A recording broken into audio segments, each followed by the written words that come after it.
L'Assemblée va à présent entendre une allocution de son Excellence Lamine Zeine Ali Mahaman, Premier ministre du gouvernement de transition et ministre de l'économie et des finances de la République du Niger. J'invite le protocole à bien vouloir accompagner son Excellence, que j'invite à prendre la parole devant l'Assemblée.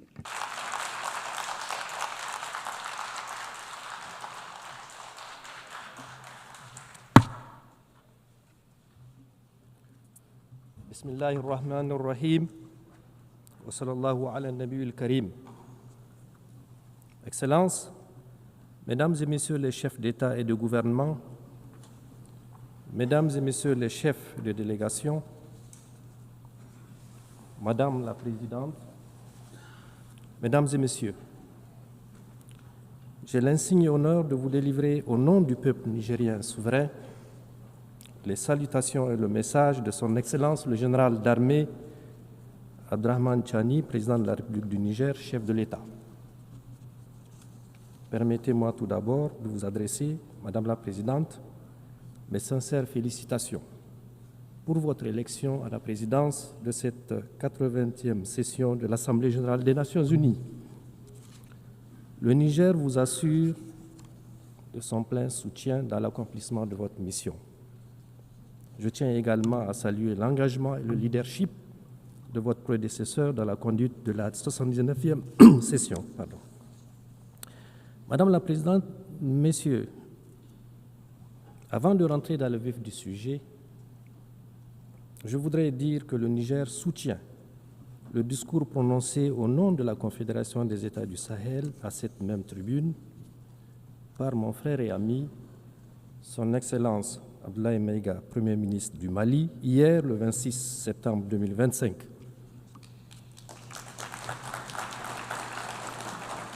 Il a ainsi exprimé avec force les aspirations de notre Confédération et de son peuple au respect de notre souveraineté, à la défense de nos intérêts et à la coopération sincère avec tous les pays épris de paix et de justice.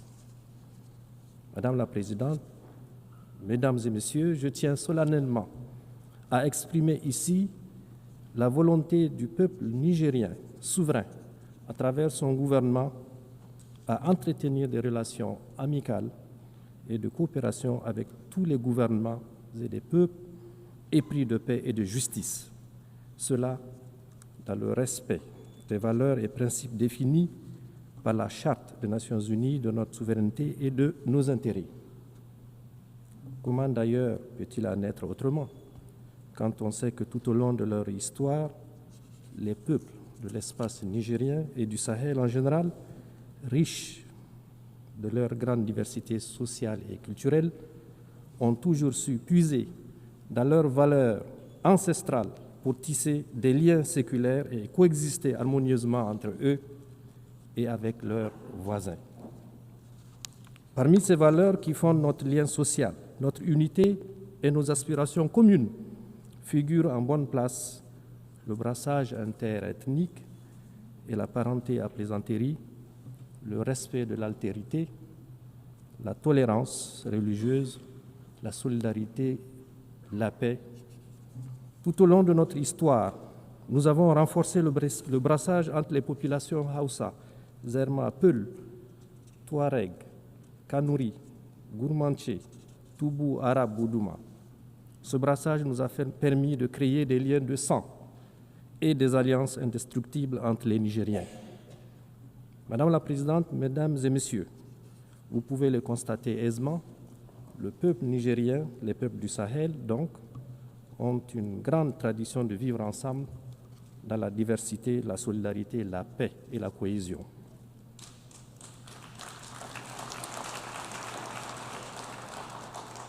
Dans les vastes étendues du Sahel, au climat souvent aride, nos peuples ont très vite compris la nécessité de s'organiser, de créer des liens, de coopérer les uns avec les autres pour vivre en paix et en sécurité dans leur espace partagé. Ces peuples ont compris que se tenir ensemble et être solidaire n'est pas qu'une option pour être plus fort, mais la condition de leur survie. C'est pour cette raison précisément, que nous soutenons naturellement toute initiative allant dans le sens de la coopération et de la solidarité internationale pour atteindre nos objectifs communs de paix, de développement et de bien-être pour tous. C'est pour la même raison que nous élevons contre toute initiative et toute action qui sape les efforts de la communauté internationale pour assurer la paix et le développement. Fort de ces principes, le peuple nigérien condamne sans réserve le génocide israélien à Gaza et apporte son soutien le plus fort à la création d'un État palestinien souverain. De même que le Niger condamne avec fermeté les agressions israéliennes contre l'Iran et le Qatar et s'insurge contre la banalisation de la violence en République démocratique du Congo, au Soudan et au Sahel, dans l'indifférence totale de la collectivité internationale, voire la complicité de certaines puissances étrangères au continent africain. Madame la Présidente, Mesdames et Messieurs, les acteurs directs intervenant à découvert dans les conflits ne sont pas les seuls responsables de l'insécurité et de l'incertitude que vit le monde aujourd'hui. En effet, le Niger tient à dénoncer également l'inaction de tous ceux qui ont les moyens d'agir en faveur de la vérité et de la paix. Le silence de ceux qui ont la voix porte l'indifférence des égoïstes qui sont prêts à déstabiliser des pays en toute une région pour leurs seuls intérêts. Le manque d'humanisme de ceux qui agissent sournoisement pour semer la mort chez les autres et la bêtise des traîtres à leur patrie et de leur continent. Madame la Présidente, Mesdames et Messieurs, inaction, indifférence et silence complices d'une part et d'autre part, actions sournoises et subversives de déstabilisation, campagnes violentes de désinformation et guerre informationnelle. Telles sont les réalités auxquelles mon pays et la Confédération des États du Sahel, Confédération AES, font face dans notre lutte contre le terrorisme importé et sponsorisé. Le Niger en particulier vit depuis le 26 juillet 2023, date à partir de laquelle le peuple nigérien souverain a décidé de prendre son destin en main. Il faut en effet bien connaître la complexité du drame qui se vit au Sahel, ses enjeux, ses tenants et ses aboutissants, pour comprendre non seulement le jeu des différents acteurs, mais également la détermination de nos peuples et de leur gouvernement à se battre victorieusement pour relever le défi, quel que soit le sacrifice à consentir et le temps que cela prendra. Ceux qui nous attaquent, ils le font pour leurs intérêts. Nous nous défendons pour notre survie et nous défendrons notre territoire et notre peuple. Madame la Présidente, Mesdames et Messieurs, le narratif habituel voudrait que l'on explique la situation au Sahel par la chute du régime du colonel Kadhafi en 2011 et l'effondrement de l'État libyen qui a occasionné le déferlement des groupes armés et le déversement de quantités importantes d'armes dans notre région. D'autres encore évoquent la victoire du peuple algérien sur le terrorisme des années 1990-2000 qui a eu pour conséquence de déplacer le conflit au Sahel par le truchement d'éléments terroristes ayant trouvé refuge dans le Sahel et une partie du Sahara.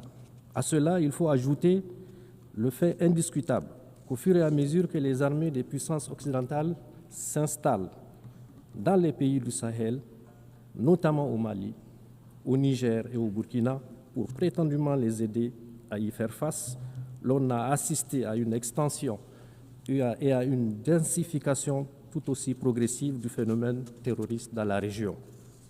La corrélation est évidente. Enfin, il est tout aussi admis comme une vérité indiscutable que non seulement les vrais et principaux chefs terroristes ne sont pas originaires de notre espace sahélien, mais également ils disposent de moyens logistiques importants, des modes opératoires particuliers et fomentent d'une violence aveugle et une nuit qui sont totalement étrangers à notre espace géographique et culturel. En effet, nos pays ont certes connu dans leur histoire et dans un passé encore récent des guerres au nom de la religion et des épisodes de rébellion, mais n'ont jamais connu une violence meurtrière gratuite et sans discernement de l'ampleur de celle que nous connaissons aujourd'hui. Pour toutes ces raisons, vous conviendrez qu'il s'agit bien d'un terrorisme importé et à dessein. Madame la Présidente, Mesdames et Messieurs, il s'agit également d'un terrorisme sponsorisé. Il se pose en effet véritablement la question du financement des terroristes, ainsi que la destination de toutes les ressources qu'ils capturent depuis plus d'une décennie. En effet, comment comprendre que des terroristes puissent soutenir dans la durée un tel effort de guerre? En outre, il faut relever l'heureuse coïncidence qui voudrait que la localité de Kidal, au Mali, lieu de repli des terroristes et autres trafiquants, soit libérée par l'armée malienne dans le dernier trimestre de l'année 2023, en même temps que l'armée française quittait le Niger. Du reste, le gouvernement du Niger, à l'instar du gouvernement du Mali et du Burkina, a régulièrement porté à la connaissance de l'opinion internationale des éléments de preuve de l'implication de plusieurs puissances étrangères dans la déstabilisation des pays de l'AES à travers les soutiens qu'ils apportent aux terroristes. Madame la Présidente, Mesdames et Messieurs, du haut de cette tribune, je tiens à dénoncer le soutien assumé et revendiqué par la France au terrorisme au Sahel et au Niger en particulier. En effet, depuis le renvoi de ces troupes du Niger en 2023, comme il l'a annoncé, le gouvernement a mis en place un véritable plan sournois et subversif de déstabilisation de mon pays qui consiste, entre autres, à renseigner, former, financer et équiper les terroristes. À des tentatives malheureuses pour créer les conditions d'un conflit interethnique au Niger et au Sahel, en une campagne de désinformation et intoxication pour discréditer mon pays, ses institutions, ses responsables politiques et son armée, en entretenant et en alimentant une tension politique permanente entre mon pays et certains de ses voisins. À cela, il faut ajouter la guerre économique et financière sans précédent qui consiste notamment dans la volonté haineuse de la France de saboter tous nos projets de développement en démobilisant les investisseurs et en votant systématiquement contre mon pays au niveau de toutes les institutions financières internationales telles que la Banque africaine de développement, la Banque mondiale et le FMI. Madame la Présidente, Mesdames et Messieurs, ce qui se passe aujourd'hui dans notre région du Sahel et au Niger en particulier est la résultante de plusieurs facteurs. D'abord, un passif colonial non encore soldé. Il faut le solder, ce passif. Les Nigériens n'ont jamais oublié la violence particulièrement inouïe qui a caractérisé l'occupation coloniale. La tristement célèbre mission Voulé et Chanoine et d'autres expéditions militaires encore se sont distinguées par la mort et la torture à grande échelle qu'elles ont semées à Terra, il y a quelques années seulement, à Djoundjou, Douchi, Koni, Tessawa et à Zender, où un sultan même a été exécuté. Madame la Présidente, Mesdames et Messieurs, du haut de cette auguste tribune, mon pays, le Niger, s'adresse à la conscience du monde pour montrer du doigt cette force hostile qui, depuis le XIXe siècle, ne désarme pas et mène encore de nos jours une guerre totale contre mon pays, comme en témoigne l'assassinat le 27 novembre 2021 à Terra des jeunes manifestants par l'armée française et la menace d'intervention militaire de la CEDEAO instrumentalisée par la France. Il faut appeler les choses par leur nom.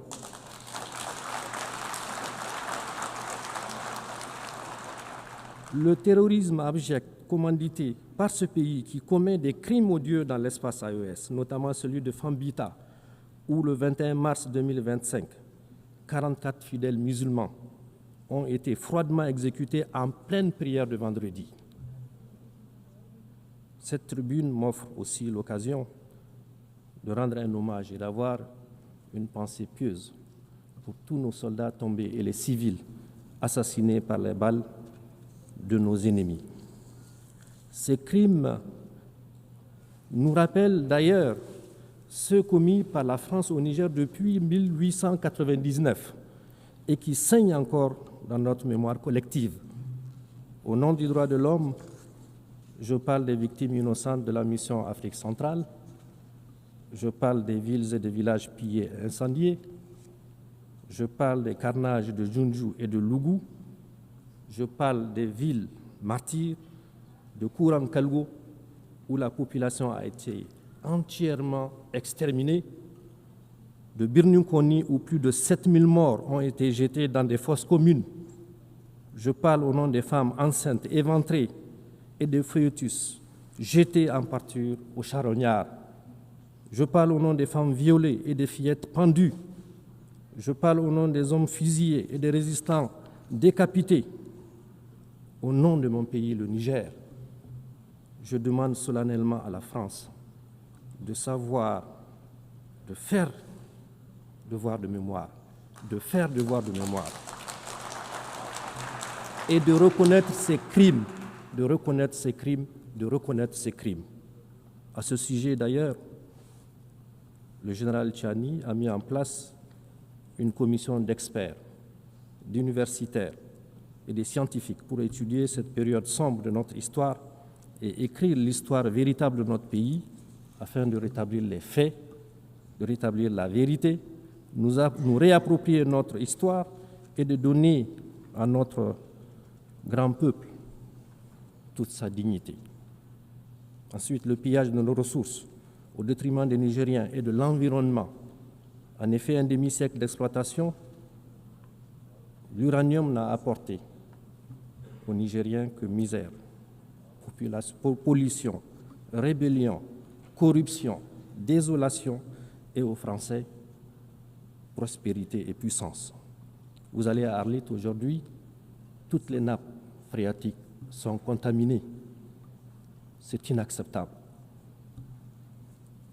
Aussi, depuis l'avènement du Conseil national pour la sauvegarde de la patrie et la décision du gouvernement du Niger d'exercer sa souveraineté sur ses ressources, ce gouvernement, en désarroi, cherche à nous entraîner dans des procès interminables pour arrêter l'exploitation et la vente de notre minerai. Madame la Présidente, Mesdames et Messieurs, j'aimerais cependant dire avec force que loin de briser notre élan, l'adversité à laquelle nous faisons face a renforcé notre conviction, notre détermination à combattre jusqu'à la victoire finale, Inch'Allah, les terroristes et leurs sponsors.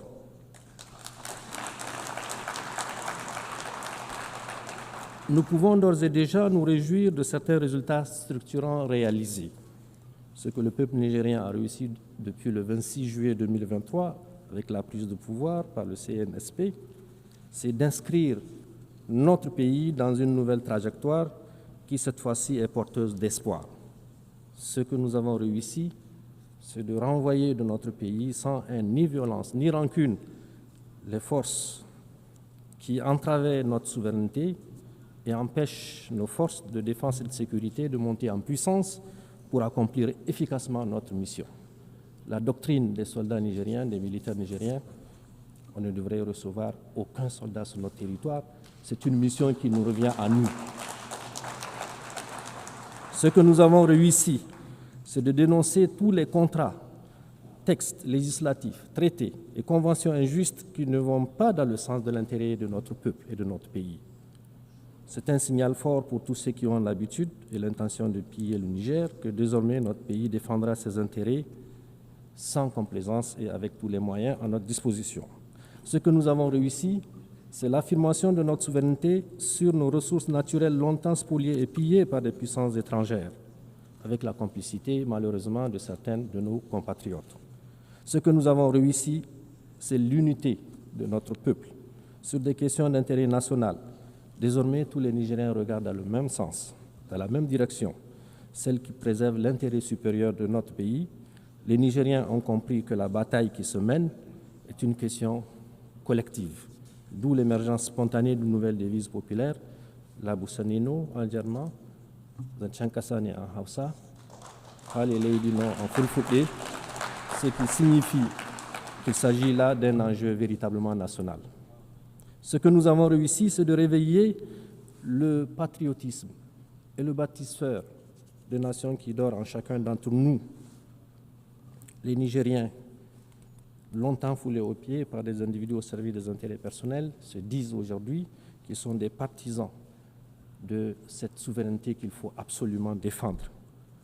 Ce que nous avons réussi, c'est le soutien sincère de la population au gouvernement, qui font désormais corps pour engager le pays sur la voie du progrès. Ce que nous avons réussi, c'est de prouver que le Niger peut tenir debout, faire face courageusement et avec succès au terrorisme, assurer ses dépenses de souveraineté, faire des dépenses d'investissement, bref, vivre sans la prétendue assistance étrangère, souvent utilisée pour menacer ou humilier notre peuple. Ce que nous avons réussi, c'est que pour la première fois dans l'histoire de notre pays, les décisions qui engagent notre pays, notre peuple, sont prises au Niger, par des Nigériens, et dans l'intérêt du Niger et nulle part ailleurs. C'est d'ailleurs ce qui a permis, en toute responsabilité, et malgré le contexte difficile que nous connaissons, de prendre des mesures sociales, à la fois symboliques et fortes, qui sont, entre autres, la baisse des prix à la pompe de l'essence et du gasoil, la diminution des coûts de certains actes médicaux et chirurgicaux, la baisse des frais de scolarité et le soutien au prix de certains denrées de première nécessité. Madame la Présidente, Mesdames et Messieurs, comme vous pouvez le constater, notre pays, le Niger, s'est engagé dans une nouvelle dynamique de gouvernance. Cette approche a été consolidée par les assises nationales tenues à Niamey du 15 au 20 février 2025 et a rassemblé l'ensemble des forces vives de la nation. Ces assises ont abouti à l'adoption d'importantes recommandations et à l'élaboration d'une charte de refondation. Elles ont également permis, conformément à la charte, de mettre progressivement en place nos institutions, le Conseil consultatif de refondation, la Cour d'État, la Cour des comptes, la Commission de lutte contre la délinquance économique, financière et fiscale, l'Observatoire national de la communication, l'Autorité de régulation de la commande publique. Ensuite, sur le plan diplomatique, le Niger a non seulement élargi sa carte diplomatique avec l'ouverture de plusieurs représentations diplomatiques et postes consulaires, mais également a redéfini le cadre de sa coopération avec ses partenaires. Ce cadre est désormais fondé sur le respect absolu de notre souveraineté, de nos choix stratégiques et des aspirations légitimes du peuple nigérien. Le Niger n'est donc pas isolé. De même, le Niger s'est également engagé dans un vaste programme de production agricole visant à assurer l'autosuffisance alimentaire de ces laborieuses populations dans la mise en œuvre de milliers d'hectares de terres arables à travers la grande irrigation que le chef de l'État a demandé qu'elle soit une réalité. Les résultats auxquels nous sommes parvenus sont encourageants en un an de mise en œuvre. En effet, pour la première fois de notre histoire récente, le pays ne connaît pas de période de soudure. Cette période au cours de laquelle, généralement, l'aide alimentaire est sollicitée auprès de la communauté internationale. Notre ambition est que le Niger conquiert sa souveraineté alimentaire, Inch'Allah.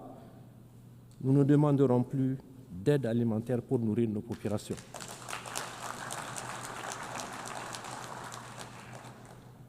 Au plan économique, malgré les sanctions iniques imposées au Niger et le blocus économique et financier, soutenu justement par ce pays, qui est la France, qui tente toujours de mettre en place un mécanisme pour bloquer, nous avons courageusement maintenu le cap des réformes macroéconomiques qui se sont traduites notamment par une inflation sous contrôle à moins 0,1% en fin août 2025 et escomptant une croissance économique en termes réels d'environ 7% sur la période 2025-2028.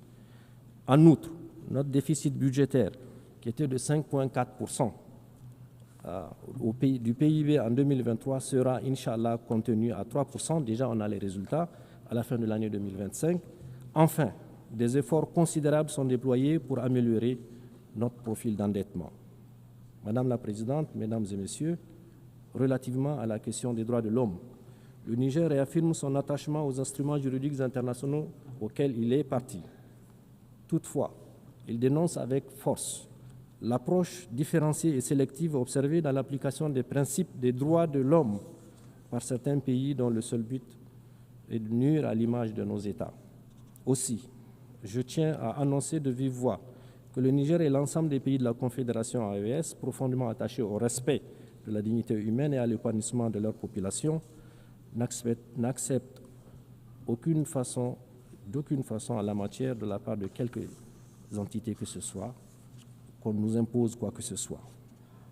Face à ces défis sécuritaires, diplomatiques et de développement, le Burkina, le Mali, le Niger ont pris la décision historique de créer une alliance stratégique qui est la Confédération des États du Sahel. Ceux qui m'ont précédé, mes frères du Burkina et du Mali, l'ont déjà dit. Cette alliance nous permettra certainement de mutualiser nos efforts dans le sens de renforcer notre sécurité, de faire en sorte que notre diplomatie qui fonctionne parfaitement bien, de produire des résultats et sur le plan du développement, d'avoir des projets structurants qui puissent répondre aux aspirations et aux besoins de nos populations.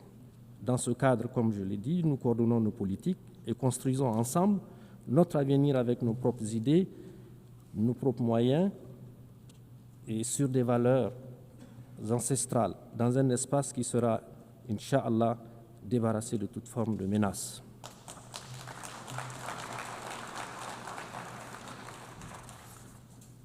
Pour conclure mon propos, je dirais que le Niger, terre millénaire aux confins du Sahara, fait face, de par son histoire et de sa géographie, à des adversités multiples. Il faut le dire, les effets du changement climatique, des sécheresses suivies des inondations qui rendent la vie de nos agriculteurs et éleveurs de plus en plus précaire, les défis de nos populations et le maintien d'une grande partie de notre jeunesse dans le besoin, malgré la richesse de notre sous-sol longtemps exploité par des puissances étrangères. Le terrorisme encouragé et financé par les puissances occidentales. Chaque fois que nous dénonçons les accords léoniens qu'ils faisaient signer pour continuer à exploiter nos ressources à leur guise. Ce terrorisme orchestré endeuille nos villes, vide nos campagnes et de leurs forces vives et en la terreur et prive nos populations rurales d'écoles et de soins médicaux. Mais le Niger, ensemble avec les deux autres pays, le Burkina et le Mali, sont en train de renaître. Et la refondation est aujourd'hui en marche, sous l'impulsion de nos trois chefs d'État et par la ferme volonté de son peuple déterminé à prendre en charge son destin. La refondation en cours au Niger n'est pas une rupture avec la communauté internationale, mais l'affirmation solennelle de notre souveraineté, de notre dignité et de notre droit inaliénable à choisir nos partenaires pour le bien-être de nos enfants. Notre priorité absolue demeure donc la sécurité, la lutte contre le terrorisme que nous avons engagé. Nous la faisons pour nous-mêmes, pour notre région, pour la stabilité du monde entier d'ailleurs. Car nous avons compris que nous ne pouvons compter que sur nos propres forces et non sur l'ONU. L'ONU impuissante, gênée par les droits de veto des pays occidentaux. Il faut que l'ONU se réforme. La refondation du Niger passe aussi par le progrès économique à travers une exploitation judicieuse et responsable de nos ressources naturelles immenses et variées. Nous avons décidé que ces richesses profitent davantage à notre peuple. À cet égard, nous avons engagé une gouvernance vertueuse et nous invitons les investisseurs internationaux qui le souhaitent à nous accompagner dans un partenariat gagnant-gagnant. Nous tendons la main à tous les pays du monde qui croient en un partenariat fondé sur le respect mutuel, sur la justice et la solidarité. La refondation, c'est aussi et surtout assurer la sécurité et l'autosuffisance alimentaire dans notre pays. À cet égard, notre gouvernement mise sur l'agroécologie et la grande irrigation. Je le disais plus haut, compter sur nos propres moyens reste le credo du chef de l'État, le général Tchani.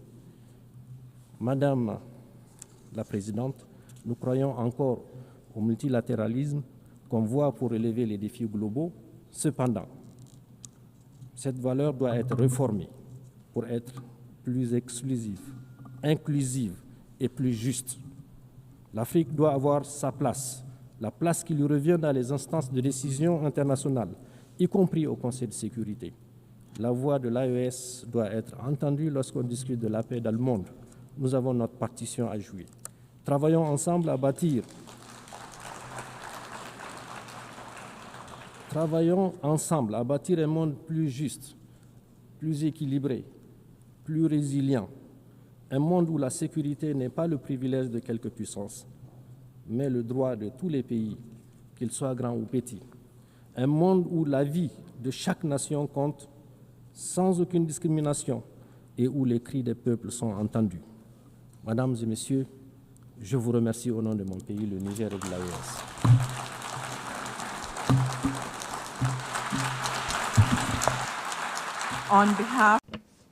Au nom de l'Assemblée, je remercie le Premier ministre du gouvernement de transition et ministre de l'économie et des finances de la République du Niger.